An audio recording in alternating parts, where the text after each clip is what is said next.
نحمده ونصلی علی رسولہ الکریم اما بعد اعوذ باللہ من الشیطان الرجیم بسم اللہ الرحمن الرحیم ربی اشرح لی صدری ویسر لی امری واحلل عقدۃ من لسانی یفقہوا قولی۔ السلام علیکم ورحمۃ اللہ وبرکاتہ۔ کیسے ہیں آپ سب؟ انشاءاللہ خیر و عافیت سے ہوں گے۔ اللہ تعالیٰ آپ سب کو اپنے حفظ و امان میں رکھے، آمین ثم آمین۔ لقد کان لکم فی رسول اللہ اسوۃ حسنہ، در حقیقت تم لوگوں کے لیے اللہ کے رسول صلی اللہ علیہ وسلم میں ایک بہترین نمونہ ہے۔ سورۃ احزاب کی آیت نمبر 21۔ نبی اکرم صلی اللہ علیہ وسلم کی بعثت انسانیت پر اللہ تعالیٰ کا بہت بڑا احسان ہے، جس کا مقصد انسانوں کو اللہ کی عبادت کے طریقے سکھانا اور ان کے اخلاق اور کردار کو سنوارنا تھا۔ جیسا کہ نبی اکرم صلی اللہ علیہ وسلم نے فرمایا کہ میں اس لیے بھیجا گیا ہوں کہ عمدہ اخلاق کی تکمیل کروں۔ آپ صلی اللہ علیہ وسلم خود بھی اعلیٰ اخلاق کے مالک تھے، اور جس کی گواہی خود خالق کائنات نے فرمائی سورۃ قلم میں، اور بے شک آپ اعلیٰ اخلاق پر فائز ہیں۔ سبحان اللہ۔ ہم اسی لیے سنت کو جاننے کی کوشش کر رہے ہیں تاکہ ہمارے اخلاق بہترین ہو سکیں، اور پیروی کرنے میں سب سے جو اہم ہمارے لیے ذات ہیں وہ ہیں آپ صلی اللہ علیہ وسلم۔ اللہ کے بعد آپ صلی اللہ علیہ وسلم کے ان کے طریقے پر عمل کرنا ایسا ہی ہے جیسا کہ ہم نے قرآن کی آیت بھی پڑھی۔ اللہ تعالیٰ نے فرمایا کہ اگر تم چاہتے ہو کہ میں تم سے محبت کروں، اللہ تعالیٰ فرماتے ہیں کہ اگر تم چاہتے ہو کہ میں تم سے محبت کروں تو تم آپ صلی اللہ علیہ وسلم کی پیروی کرو۔ سبحان اللہ۔ یہاں پر بھی اللہ تعالیٰ نے خود فرما دیا کہ بہترین نمونہ بنا کر ہمارے لیے پیش کیا گیا ہے آپ صلی اللہ علیہ وسلم کی ذات میں۔ سورۃ قلم میں یہی اللہ تعالیٰ نے فرمایا، اور اسی طرح سورۃ آل عمران میں اللہ تعالیٰ کا ارشاد ہے کہ بس اللہ کی رحمت کی وجہ سے آپ ان کے لیے نرم مزاج ہیں، یعنی مومنوں کے لیے، اور اگر آپ تند خو سخت دل ہوتے تو یہ آپ کے ارد گرد سے چھٹ جاتے۔ یہ ہے خود اللہ تعالیٰ کی گواہی کہ آپ اللہ تعالیٰ کی رحمت ہی کی وجہ سے نرم مزاج ہیں۔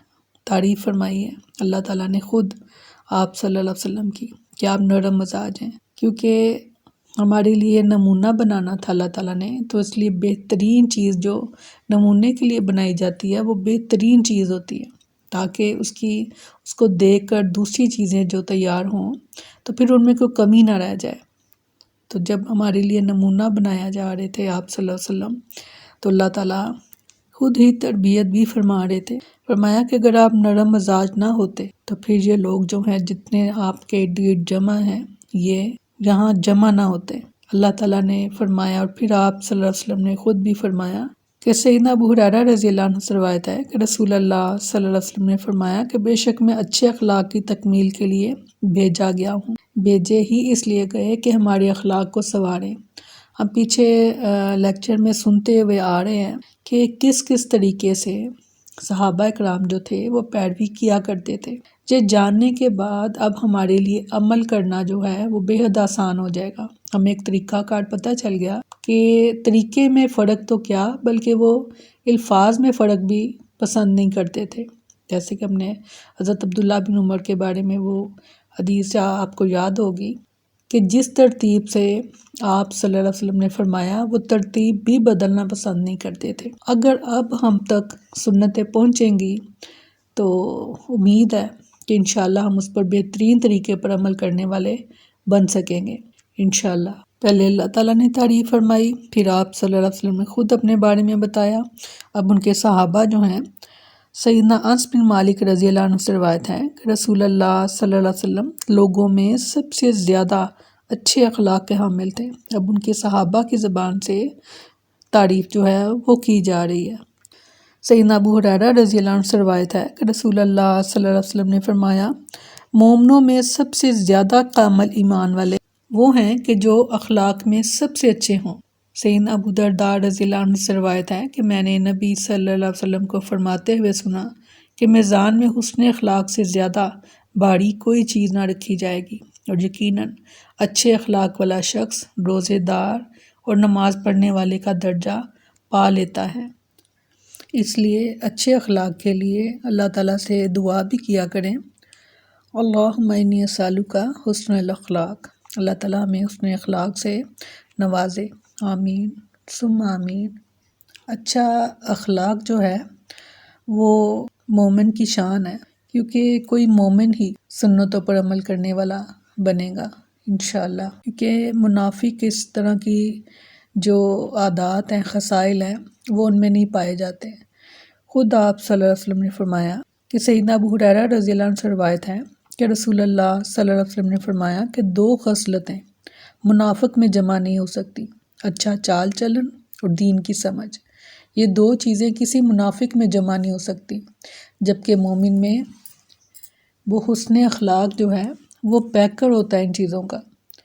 یہ جو اچھا اخلاق ہے وہ سب کے لیے، سب سے پہلے اپنے گھر والوں کے لیے یہ بہت اہم ہے، کیونکہ اکثر دیکھا گیا ہے کہ گھر سے باہر جو ہیں وہ اخلاق بہترین ہے، اور جیسے ہی گھر میں داخل ہوئے تو سارا اخلاق کا لبادہ اتار کر تو ایک سائڈ پر رکھ دیا، صبح جاتے ہوئے پھر اوڑھ لیا۔ یہ کوئی مومن اس طرح نہیں کر سکتا، کیونکہ مومن اندر باہر ظاہر باطن اس کا ایک ہوتا ہے، جبکہ منافق ہوتا ہے 2 رخا۔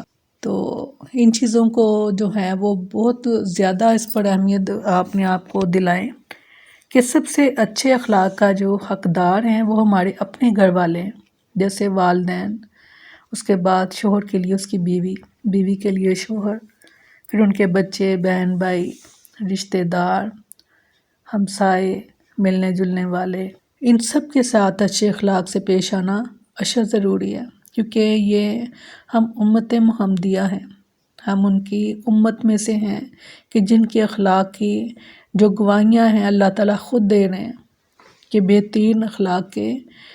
پھر آپ جب سورہ یاسین پڑھتے ہیں تو شروع میں ہی آپ پڑھ لیتے ہیں کہ اللہ تعالیٰ ان کی تعریف فرما کر کہتے ہیں کہ بے شک آپ سیدھے راستے پر ہیں اور آپ اخلاق کے اونچے درجے پر ہیں۔ تو اگر ان کے امتی ہیں تو سنت سے جڑنا پڑے گا ہمیں، کیونکہ ہم جو ہیں ہمیں دیکھ کر کوئی بھی اندازہ لگا سکتا ہے کہ اسلام کیسا دین ہے۔ کوشش کیا کریں کہ ہم مسلمان ہیں تو ہمیں دیکھ کر دوسرے لوگ دین کی طرف رجوع ہوں۔ اگر آپ نہیں بھی پڑھے لکھے تو بھی آپ کا اخلاق بہترین ہونا ہی چاہیے، کیونکہ یہ بہت ضروری ہے۔ آپ صلی اللہ علیہ وسلم نے فرمایا کہ تم میں سے بہترین وہ ہے جو اپنے گھر والوں سے اچھا ہے۔ فرمایا کہ میں تم سب سے زیادہ بہترین ہوں، کہ میں اپنے گھر والوں سے بہت اچھا ہوں، کیونکہ اپنے گھر والوں سے جو اچھا اخلاق جو کرنا ہے وہ بہت ایماندار، کوئی بھی ایمان والا جو شخص ہے، آپ اس کے گھر والوں سے اس کے متعلق پوچھیں تو وہ جو گواہی گھر سے ملے گی تو یہ آپ کو پتہ چلے گا کہ یہ ایمان کے کس درجے پر ہیں، کیونکہ گھر میں اپنے انسان ہر طرح کی حالت میں ہوتا ہے، کبھی غصے میں، کبھی غم میں، کبھی خوشی میں۔ تو جو مومن ہوتا ہے وہ ہر حال میں اپنے اخلاق کا دامن تھام کر رکھتا ہے۔ کوشش کریں کہ ہر موقع پر وہ غم ہو، خوشی ہو، بیماری ہو، پریشانی ہو، تو ان سب میں آپ کا اخلاق کا جو ہے وہ آپ صلی اللہ علیہ وسلم کی جھلک ہم لوگوں میں نظر آئے، تاکہ پتہ چلے کہ ہم امت محمدیہ ہیں، ہم سنتوں پر عمل کرنے والے ہیں، کیونکہ صحابہ فرماتے ہیں کہ آپ سے زیادہ مسکرانے والا ہم نے کسی کو نہیں پایا۔ اللہ تعالیٰ ہمیں سنتوں پر عمل کرنے والا بنائے۔ کوشش ہے کہ چھوٹی چھوٹی چیزیں اپنی زندگی میں شامل کریں اور اپنی زندگیوں کو بہترین بنا لیں۔ اللہ تعالیٰ ہم سب کی مدد فرمائے، آمین ثم آمین۔ السلام علیکم ورحمۃ اللہ وبرکاتہ۔